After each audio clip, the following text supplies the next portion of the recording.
Yeah, I thought obviously going back to last night, was a really nice day for us in terms of the meaning of that win, of getting that monkey off our back. Two really good games we've played in Charlotte now this year, so hopefully we can build on that moving forward. And in the short term, we obviously need to try to build on that going into this weekend, playing a great Texas A&M team.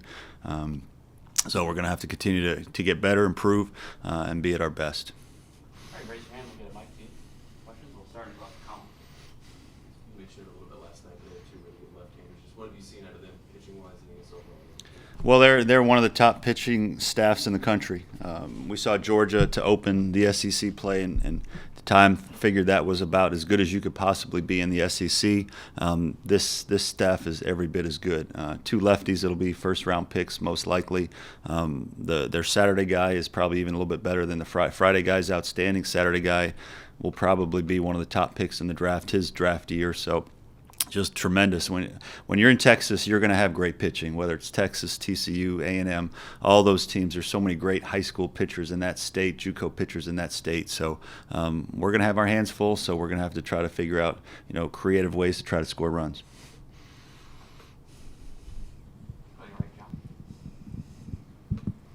When you go into a season, do you have an idea of what you think your team will be like offensively from a batting average standpoint, on-base percentage, home runs, that kind of thing? Do you have some goals or just an idea of where you think they'll be? And if you do, where do you kind of stand right now halfway through league play? Well, I think number one, you always try to maximize what you have.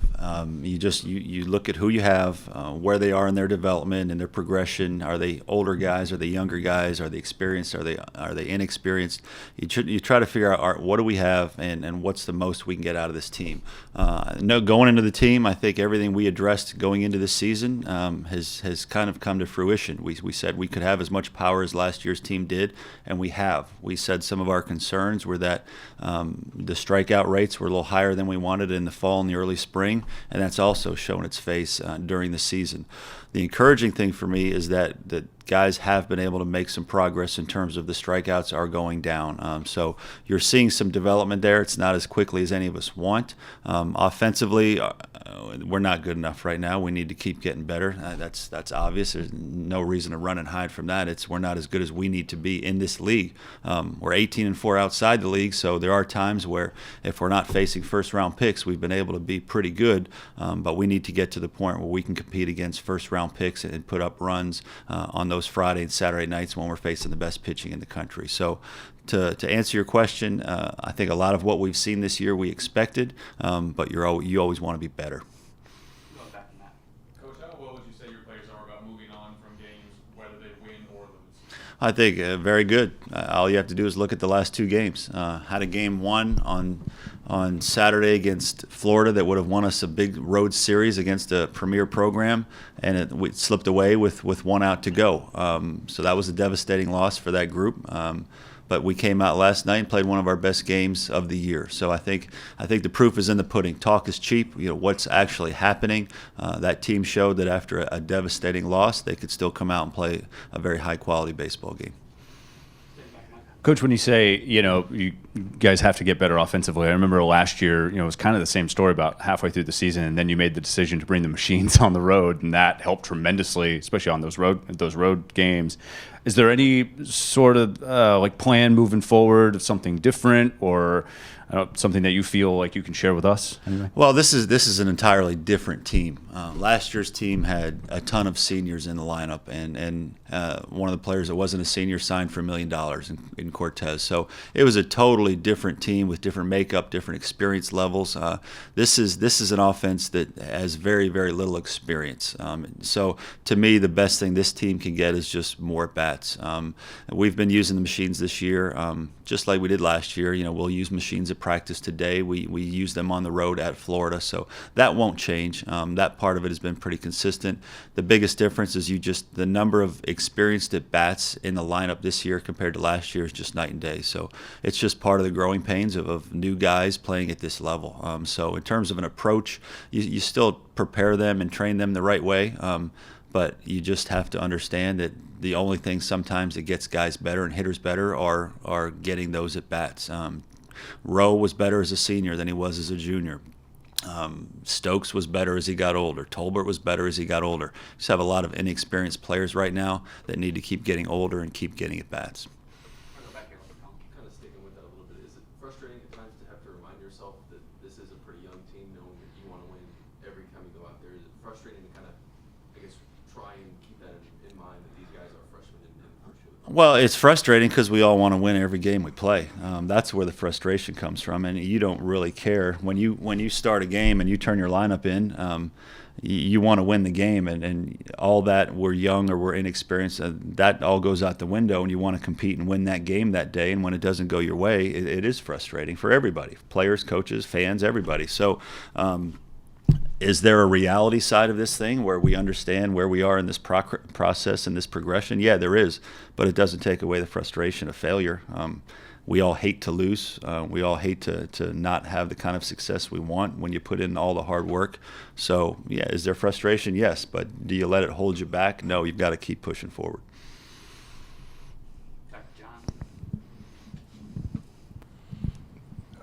Kind of an open-ended question for you, but the third assistant coach in college baseball has gone kind of back and forth on whether it looks like it would pass or not. It doesn't look like it right now. But what are your thoughts on that? Obviously, South Carolina's voted for yes. They'd like to see it pass. But what would it mean for it to happen, and what would it mean if it doesn't happen? Well, in my opinion, it's an absolute no-brainer. There's no good excuse to not vote for it. That's my personal opinion. Leagues and people not voting for it, I think, need to look in the mirror and ask themselves if they'd like to be working their current job at their university and not be paid and be called a volunteer. To me, I think it's a total disservice to those people in those jobs. I've been in that position. I was a volunteer at one point.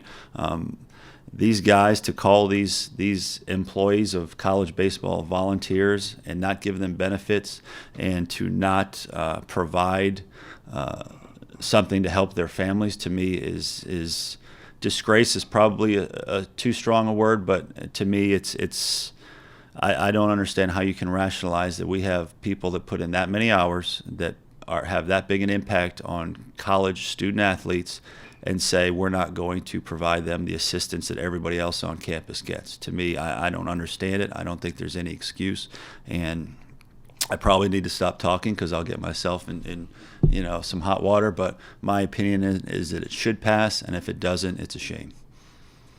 You mentioned trying to get Carmen back by that Kentucky series. Is there a situation that you could see where you potentially medically redshirt him? Have y'all had those conversations, and what would be the advantages of We haven't gotten to that point yet. Carmen is probably a professional prospect, and so there's a good chance if he has a good year next year, whether he's a redshirt sophomore or a junior, that he would move on anyway. So we haven't gotten to the point where we've talked about a medical redshirt. A lot of times you look at that option for guys that maybe will be senior type signs or maybe never get a chance to play professional baseball, where you want to extend their college career. I think Carmen most likely is a 3-year college guy anyway. So if it gets to that point, we'll explore it, but we have not gotten there yet. Mark, forgive me if you addressed this last night, but is the pitching rotation the same for this weekend? Is the plan the same from last weekend? Yeah, we'll go status quo from last weekend. The performance of your young guys on the mound last night, excuse me, what did that mean to you as far as moving forward and maybe just seeing, was that kind of a breakthrough? Would you see it as a breakthrough night for them? Yeah, it's probably too early to call it a breakthrough because you need to follow that up with more good performances. One great night doesn't define you. However, it is encouraging as you look into the future to see how many freshmen are getting good experience. Freshmen and also second-year players. I mean, besides Reed Morgan, everybody we pitch is a freshman or sophomore coming off being a bullpen guy last year. So there's optimism there. There's no question. We've had a lot of freshmen and second-year players have positive days, and we'll build on that. And you combine that with them all being back next year and really good pitching recruits coming in. So there's a lot of optimism there, no doubt about it. But you want the guys that are in your program now. We won the game on game 2 at Florida, I think, with all freshmen, and we won last night with a majority of freshmen. So obviously that's good. When you can beat really good teams with freshmen, that gives you hope for the future. Last couple of years, you've talked a lot about maximizing talent from a pitching staff perspective this year. How close do you feel like y'all have been to maximizing this team's talent for this season? Well, when you factor in the injuries, I think we're close. You know, I don't think we'll ever say we're at 100% capacity. You always want to do more. There's some guys that I think should have better numbers than they do at this point. But when you factor in having to ask guys to do more than they're ready for, which we've had to do a lot this year in terms of you're asking bullpen guys to start, you're asking middle guys to be closer, whatever the case may be. We've had to ask a lot of guys to do more than experience-wise they were prepared for, and we've had a lot of good days and we've had some bad days. Are we maximizing it? I'm not going to say it's 100%, but I think we're close. And I think Skylar's working really hard with those guys, and I think what has gone on this year will pay dividends in the future. Any more questions for Coach? All right, thanks, guys.